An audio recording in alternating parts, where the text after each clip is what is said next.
Hi friends, இன்றைக்கு ஒரு சிறு கதை. கதையின் தலைப்பு மனைவி. ஒரு ரோட்டில் ஒரு வயதான முதியவர் நடந்து போயிட்டுருக்காரு.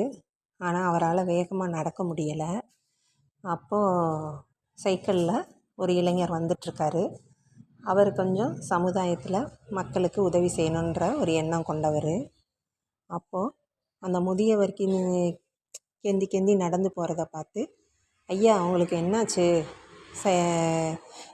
ஏன் நொண்டி நடந்து போகிறீங்க அப்படின்னு சொல்லி அந்த இளைஞர் கேட்குறாரு. அப்போ அந்த முதியவர் இல்லைப்பா, ஓரமாக தான் வந்துக்கிட்டு இருந்தேன், வேகமாக வந்துக்கிட்டு இருந்த ஆட்டோ ஒன்று லைட்டாக என்னை இடிச்சிட்டு போயிடுச்சு. அப்போ லேசாக கால் பெருவிரல் இடறி எனக்கு அதிலேருந்து ரத்தம் கொட்டுது, அதனால் என்னால் வேகமாக நடக்க முடியல அப்படின்னு சொல்கிறாரு. உடனே அந்த இளைஞர் சரி வாங்க, என்னோடய சைக்கிளில் ஏறிக்கங்க, பக்கத்துலேயே ஒரு மருத்துவமனை இருக்குது, நான் கூட்டிகிட்டு போய் அங்கே காமிக்கிறேன். இப்போதைக்கு ஆட்டோ ஏறினதுனால ஒரு தடுப்பூசியும் அதுக்குரிய மருந்தும் போட்டு விடுவாங்கன்னு சொல்லி அழைச்சிட்டு போகிறாரு. அப்போ போய் டாக்டரை பார்த்து காலை சரி பண்ணதுக்கப்புறம் திடீர்னு அந்த வயதான முதியவர் என்னாச்சு, ஐயோ மணி என்னாச்சு அப்படின்னு சொல்லி கேட்குறாரு. மணி என்னாச்சுன்னு கேட்குறப்ப, ஐயோ டைம் ஆயிடுச்சே, நான் வீட்டுக்கு போகணும் சீக்கிரம் அப்படின்னு சொல்லி சொல்கிறாரு.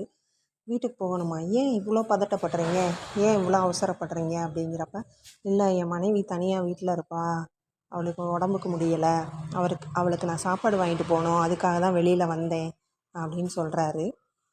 அப்போது அந்த இளைஞன் கேட்குறாரு, பரவாயில்லைங்கய்யா, உங்களுக்கும் உடம்புக்கு முடியாமல் போயிடுச்சுல, கால் நடக்க முடியல, என்ன பண்ண முடியும், ஏன் லேட்டாக போனால் உங்கள் மனைவி உங்களை திட்டுவாங்களா, இல்லை அடிக்கிற மாதிரி சத்தம் போடுவாங்களா அப்படின்னு சொல்லி சீண்டலாக கேட்டேன்.